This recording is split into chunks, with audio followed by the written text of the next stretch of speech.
काम गड़बड़ हो रहा है, मन इंद्रियों के द्वारा काम गड़बड़ हो रहा है, करते वही हैं। करते हैं कि नहीं करते हैं, बताइए। हम मन और इंद्रियों को दोष देते हैं, परंतु मन इंद्रियों से ही काम लेते हैं। मन इंद्रियों को ही अपना सहायक मानते हैं, मन इंद्रियों को ही सहायक बना करके उन्हीं की बातों को मानते हैं और उन्हीं को अपने पूरे जीवन में लागू भी करते हैं।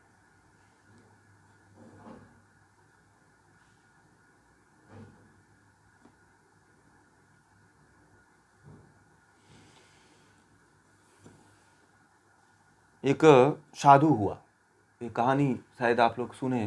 देखिए, मैं इसलिए कहानियाँ बता देता हूँ कि वो पूरा स्पष्ट हो जाता है, ठीक है। कहानियों से समझाना आसान हो जाता है। एक साधु था और वह अपने गुरु से ज्ञान लेकर के जा कर के तप कर रहा था और कह रहा था कि गुरु से पूछता था और जा कर के एकांत में एक स्थान पे बैठ करके और तपस्या करके और उसकी क्रियाओं का साधना करता था। गुरु के पास आता था 1 महीने बाद तो कहता था कि मैंने तो आज मन को बस में कर लिया, मैंने तो आज इंद्रियों को बस में कर लिया, मैंने तो आज ब्रह्मचर्य को सिद्ध कर लिया। गुरु के पास आता था, गुरु बड़ा खुश होता था, बोलता था बहुत अच्छी बात है कि तुमने आज मन को और इंद्रियों को बस में कर लिया। फिर 3-4 महीने बाद फिर गुरु के पास जाता है, कहता है कि अब मुझे ज्ञान प्राप्त होने लगा है, ठीक है, अब मुझे ज्ञान की अनुभूति होने लगी है, जब मैं ध्यान में बैठता हूं तो मुझे ज्ञान की अनुभूति होने लग रही है। गुरु से 2 बार कहा, गुरु सुनता रहा। फिर बोला, अच्छा क्या क्या तुझे ज्ञान का अनुभव हुआ, थोड़ा बताना मुझे, तुझे क्या ज्ञान का अनुभव हुआ। तो वो ये कहा कि अब मुझे ये ज्ञान का अनुभव होने लगा है कि जो आप हमें बता रहे हो ना, ये मैंने पहले सुना है,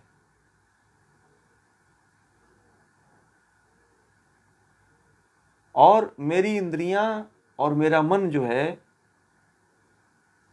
उनको लगता है, जब आप बताते हैं नए नए ज्ञान को तो लगता है कि मैंने सुना है। और वह इसको सुन करके केवल इंद्रियां और मन के तराजू पे तौल करके उनके सामने ही बोल देता था कि जब आप मुझे ये सिखा रहे थे तो मुझे लगता था कि मुझे पता है,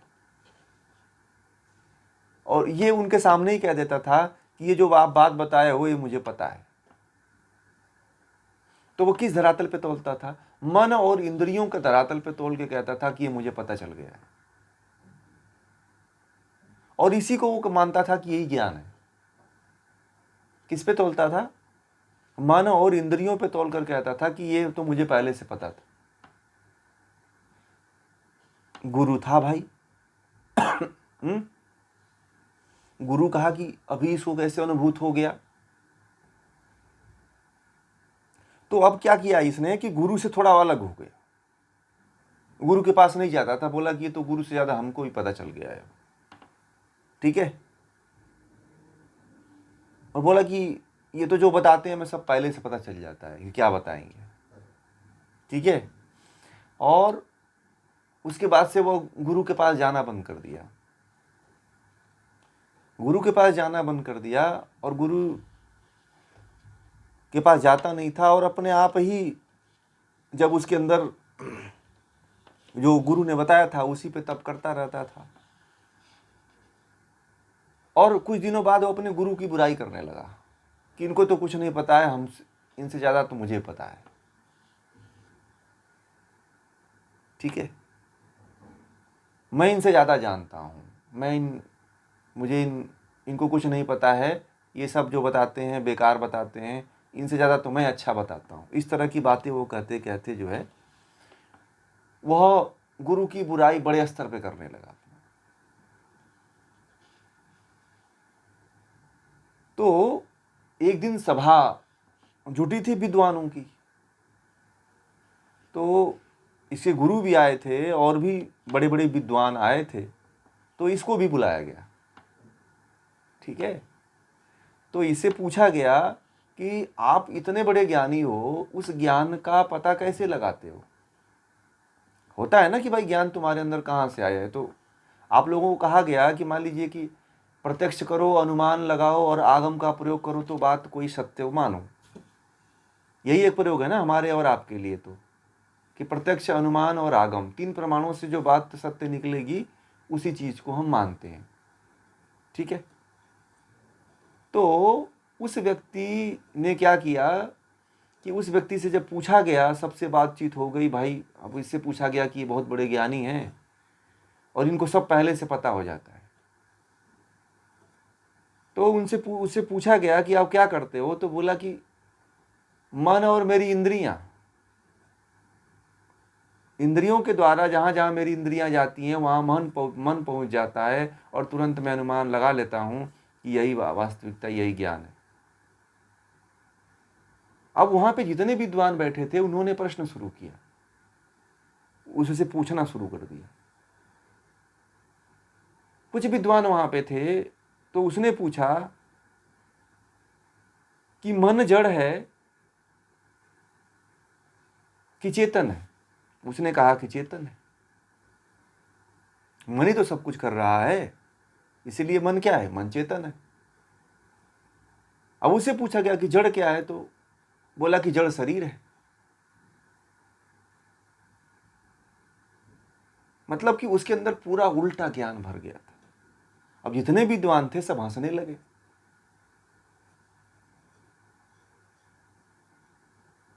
तो जो उसका पुराना गुरु था, जो वो भी गया था, तो उससे कहने लगे कि आपने इसको ऐसा शिक्षा दिया। बोला कि इसने माना ही कब मेरा, ये तो अपने मन से कहता था कि मुझे ज्ञान प्राप्त हो गया।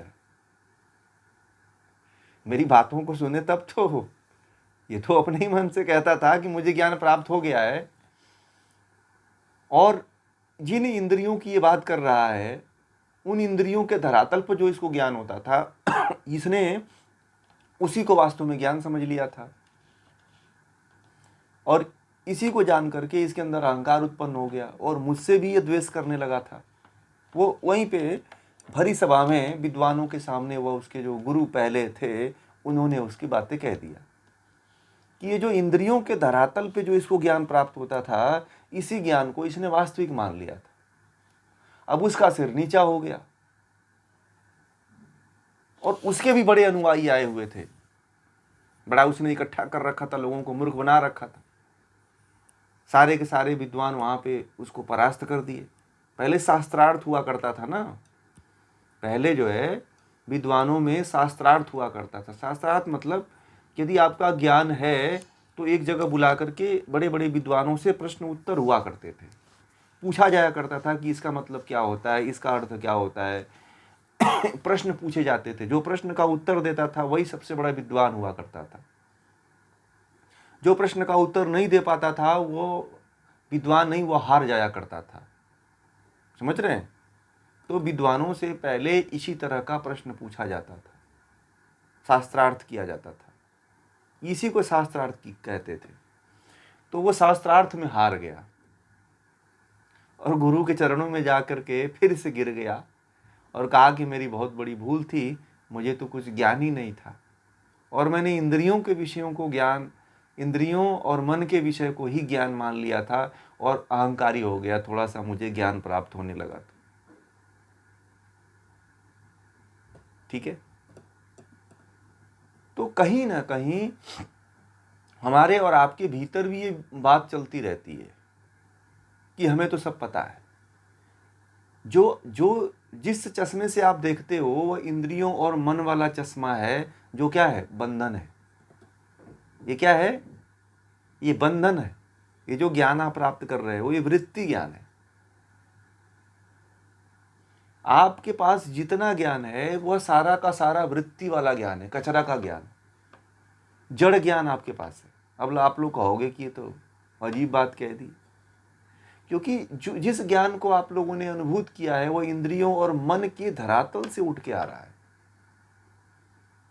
और जो मन के धरातल से उठ करके, इंद्रियों के धरातल से उठ करके ज्ञान आता है, वह ज्ञान वृत्ति वाला ज्ञान होता है, विकार वाला होता है, बंधन वाला होता है, आपको अज्ञानता की तरफ लेके जाने वाला होता है, राजसिक गुणों की तरफ लेके जाने वाला होता है, तामसिक गुणों के तरफ लेके जाने वाला है, संसार सागर में फंसाने वाला होता है आपको, ऐसा होता है।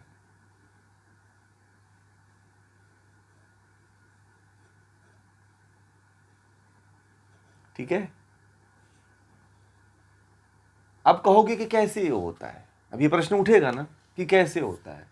तो जो आप मान बैठे हो, जो आप अनुभूत कर रहे हो, जो जिस ज्ञान को लेकर के आप इतने उतावले कूद रहे हो कि यही ज्ञान सबसे श्रेष्ठ है, मेरा ही ज्ञान श्रेष्ठ है, तो फिर अहंकार नहीं आना चाहिए उसमें, क्रोध नहीं आना चाहिए उसमें, काम नहीं आना चाहिए उसमें, क्लेश नहीं आना चाहिए उसमें, घृणा नहीं आना चाहिए उसमें। आता है कि नहीं आता है, बताइए। जिस संसार में आप लेकर के जीते हो, बड़े बड़े गुरुओं को देखिएगा, बड़े क्रोधी मिलेंगे, बड़े कामी मिलेंगे, बड़े ईर्ष्यालु मिलेंगे, बड़ा जलनखोर मिलते हैं। वह इसलिए मिलते हैं कि वह उनका जो ज्ञान है, जो उनको ज्ञान प्राप्त हुआ है, वह मन और इंद्रियों के धरातल से उत्पन्न हुआ है, जो टिक नहीं पाता है। अभी आप लोगों को जितना ज्ञान दिया जा रहा है, आप लोग सब भूल जाते हो कि नहीं भूल जाते हो? उसमें से कुछ बातें आप लोगों को याद रहती हैं और कुछ बातें क्या होती हैं, भूल जाती हैं। समझ रहे हैं? कुछ बातें आप लोगों को याद रहती हैं और कुछ बातें भूल जाती हैं। सभी बातों को आप नहीं आत्मसात कर पाते हो। क्यों? क्योंकि यह इंद्रियां और मन के धरातल पे होता है, और इंद्रियां और मन जो है बहुत से विषयों को एक्सेप्ट करती हैं और बहुत से विषयों को छोड़ देती हैं। जहाँ पे अहंकार होता है उसको इंद्रियां एक्सेप्ट करती हैं, और जहाँ पे अहंकार नहीं होता है इंद्रियां और मन उसको एक्सेप्ट नहीं करती। जहाँ पे अहंकार का विजय होता है, जहाँ पे अहंकार परिलक्षित होता है, उसको इंद्रियां स्वीकार करती हैं, और जहाँ पे उसको थोड़ा सा अहंकार झुकता नजर आता है, गिरता नजर आता है, इंद्रियां उसे छोड़ देती। आत्मा उसे आत्मसात भी नहीं करती है। और आपको बता दूं कि आपको भी नहीं पता है कि आप लोगों की जो आत्मा है वह भी जो है इंद्रियों के अनुकूल कार्य करने लगती है। आत्मा को भी ऐसा लगने लगता है कि यह तो मेरा अपमान कर दिया।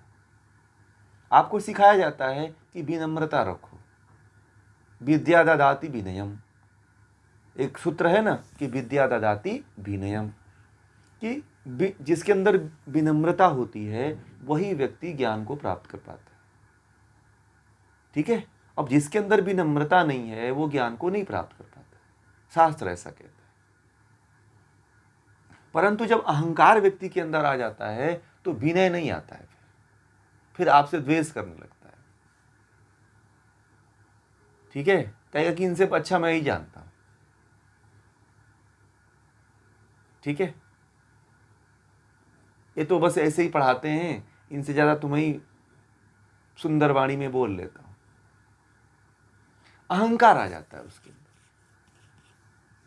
तो ये जो अहंकार आता है यह वृत्तियों और मन के द्वारा आ रहा है, और इस तरह का जो ज्ञान है वो बंधन में डालने वाला है। अब ये प्रश्न आप लोग करोगे कि बंधन में न पड़े वो कौन सा ज्ञान है?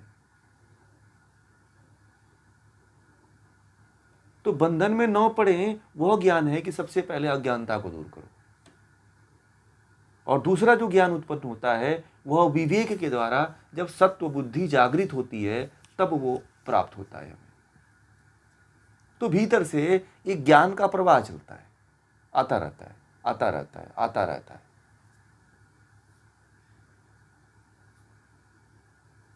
और उस व्यक्ति को भी नहीं पता चलता है कि उसके अंदर से ज्ञान की प्रवाह आ रही है, आ रही है, आ रही है।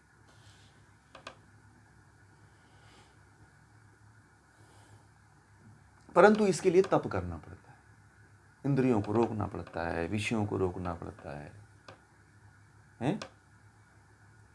मन को कंट्रोल करना पड़ता है। मन को कंट्रोल करना आसान है, इंद्रियों के विषयों की तरफ दौड़ना थोड़ा कठिन है। ये भी कठिन नहीं है, यदि आप प्रयास करें तो ये भी कठिन नहीं है। मन चाहे इंद्रियां आपके वश में होना चाहिए, आपको मन और इंद्रियों के वश में नहीं रहना है। इसमें से अधिकांशतः जो जितने लोग हैं वह मन और इंद्रियों के ही वश में है।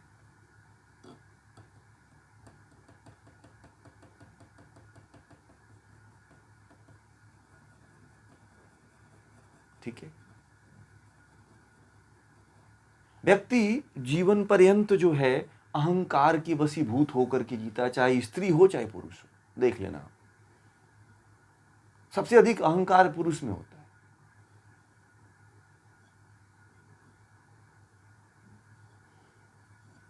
पुरुष में पुरुषत्व का अहंकार होता है, अपने होने का अहंकार होता है कि मैं पुरुष हूं। दूसरा, यदि वह कुल का है, कुल का अहंकार होता है, उसके जाति का अहंकार होता है, क्षेत्र का अहंकार होता है, संस्कार का अहंकार होता है। तो वह भी, ये जो अहंकार होता है ये वृत्ति वाला अहंकार होता है। ठीक है, वह भी मिथ्या ज्ञान वाला अहंकार उसको होता है। वो है नहीं वो, परंतु उसको ये मिथ्या ज्ञान रहता है कि मैं ये फलाना हूं। समझ रहे हैं आप लोग? जैसे वो होता नहीं है कि मैं वो एकदम पूरे शहर का राजा है,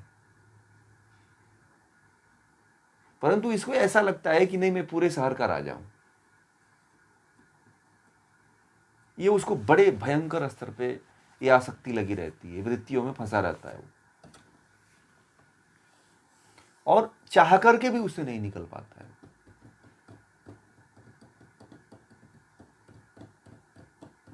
और कभी कभी तो उसको पता भी नहीं चलता है कि ये मेरी वृत्ति है। आप जैसे क्यों नहीं पता चलता है कि कभी कभी कोई कह देता है उसके विपरीत उल्टा बात, तो वो बुरा मान जाता है और उस व्यक्ति से वो दुश्मनी भी कर लेता है, और उस व्यक्ति से वो क्रोध भी कर लेता है कि तुमने मुझको ऐसे क्यों कहा। जैसे मान लीजिए कि कोई आपके घर में व्यक्ति है, आपसे बड़ा है, और वो गलत कार्य कर रहा है, आप उसको एक बार कह दो कि तुम गलत कार्य कर रहे हो, फिर देखो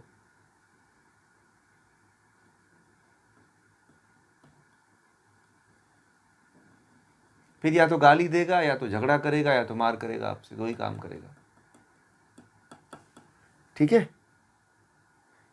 या तो आपसे बोलना बंद कर देगा, आपकी व्यवस्थाएं कम कर देगा, आपके प्रति जो उसका लगाव है उसको भी हटा देगा, क्योंकि उसके अहंकार को ठेस लग गई ना, आपने कुछ कह दिया इसलिए उसके अहंकार को ठेस लग गया। समझ रहे हैं? तो ये होता है जब वृत्ति वाला ज्ञान होता है। इसमें से हम लोग जितने लोग हैं वो सबको वृत्ति वाला ही ज्ञान हो रहा है अब तक। इंसान जैसा अंधकार में रहने वाला मनुष्य दुनिया में कोई नहीं है, प्राणी दुनिया में कोई प्राणी नहीं है। मैं कह दूं तो आप लोगों को कहोगे कैसे? हम तो लाइट में रहते हैं, बल्ब के जलता रहता है 24 घंटा, करें अंधकार में रहते हैं।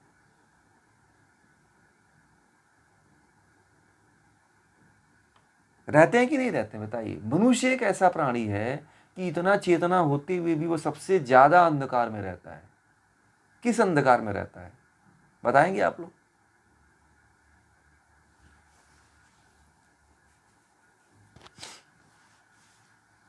हाँ, अज्ञानता का अंधकार, और वो अंधकार जो वृत्ति वाला ज्ञान अंधकार है। महर्षि पतंजलि ने इसे वृत्ति को तो नष्ट करने को कहा, और कहा कि जो इस वृत्ति को नष्ट कर देता है वो योग को प्राप्त कर लेता है। मनुष्य का जीवन जो है पूरा का पूरा जीवन वृत्तियों के पीछे कट जाता है। आप लोगों ने कभी अनुभूत किया, कभी इसके प्रति सोचा आप लोगों ने कि हमारा जीवन जो है वृत्तियों के साथ गुजर रहा है? आप समझते हो कि मैं पत्नी के साथ, बच्चे के साथ, परिवार के साथ, समाज के साथ अपने जीवन को गुजार रहा हूं, ये आपकी भूल है। मनुष्य जैसा अंधा प्राणी दुनिया में कोई है भी नहीं, जो उसका पूरा जीवन वृत्तियों में चला जाता है। इतनी बड़ी चेतना होते हुए भी उसके ऊपर राज कोई दूसरा करके चला जाता है। आपको पता है कि आपके ऊपर कौन सा व्यक्ति राज कर रहा है?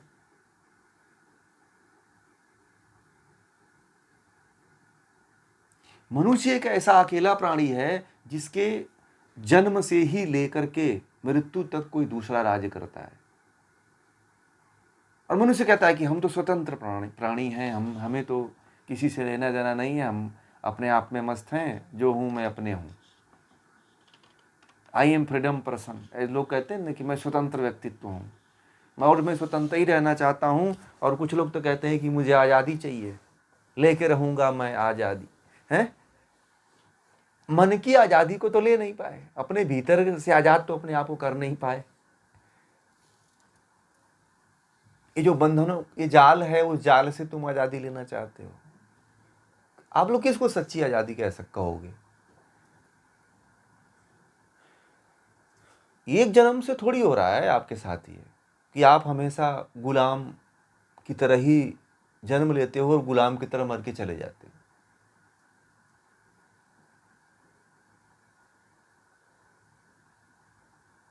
आपके साथ ये जो घटना घटित हो रही है वो कई जन्मों से हो रही है।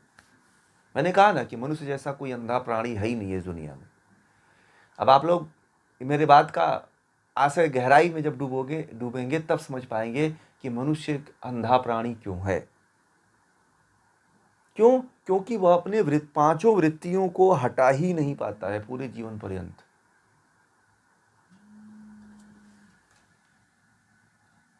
ठीक है, अपने पांचों वृत्तियों को जीवन पर्यंत हटा नहीं पाता है।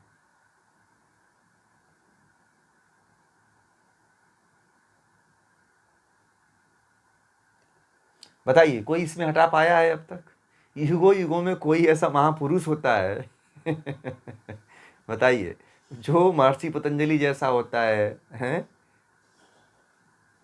कोई तपस्वी हो जाता है, कोई योगी हो जाता है, वह अपने वृत्तियों को हटा देता है तो अपने स्वरूप में स्थित हो जाता है।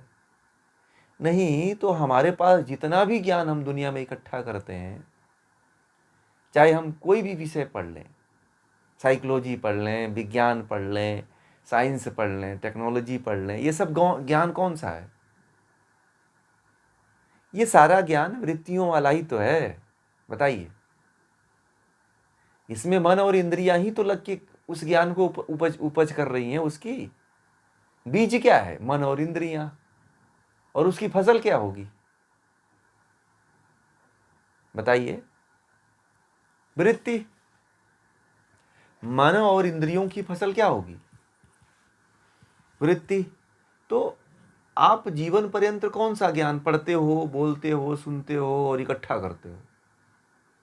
आप लोगों ने कभी इस पे ध्यान दिया कि जीवन पर्यंत हम लोगों ने जो ज्ञान अब तक इकट्ठा किया है और कर रहे हैं, वो सारा का सारा ज्ञान क्या है?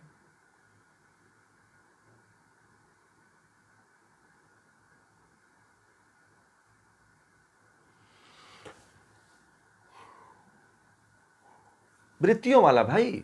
आप टीवी देखते हो, वृत्ति वाला। कोई फिल्म देखते हो तो उसमें पूरा वृत्ति ही तो है।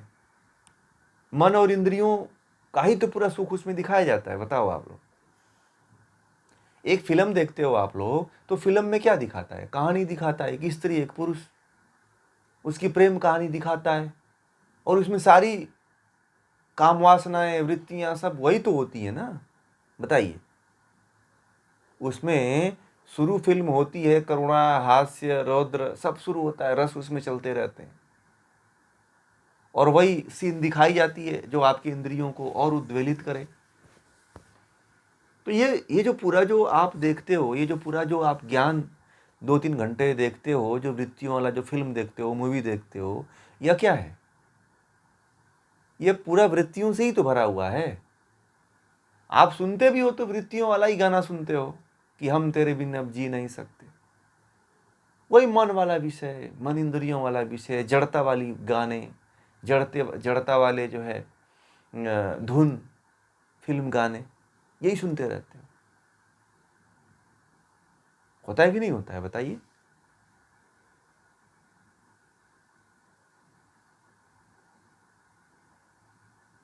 इस धरातल पे तो हम लोगों देखें तो पूरा जीवन इस पे टिका हुआ है, अज्ञानता पे। वृत्ति वाला ज्ञान हमारे भीतर है।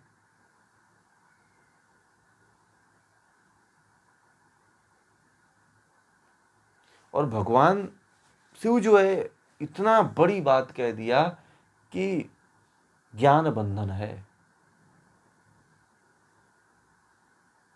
बहुत बड़ी बात है भाई, ये ज्ञान बंधन है। कौन सा? मन और इंद्रियों वाला ज्ञान बंधन है आपका। अगर इस सूत्र को देखो ना तो आपका पूरा जीवन इस सूत्र में समाया हुआ है। पूरे मनुष्य का जीवन, पूरा अस्तित्व समाया हुआ है इसी में। जन्म से लेकर के मृत्यु तक जो है पूरा बंधन वाला ज्ञान लेकर के जीता है, सीता है, पीता है, मरता भी है।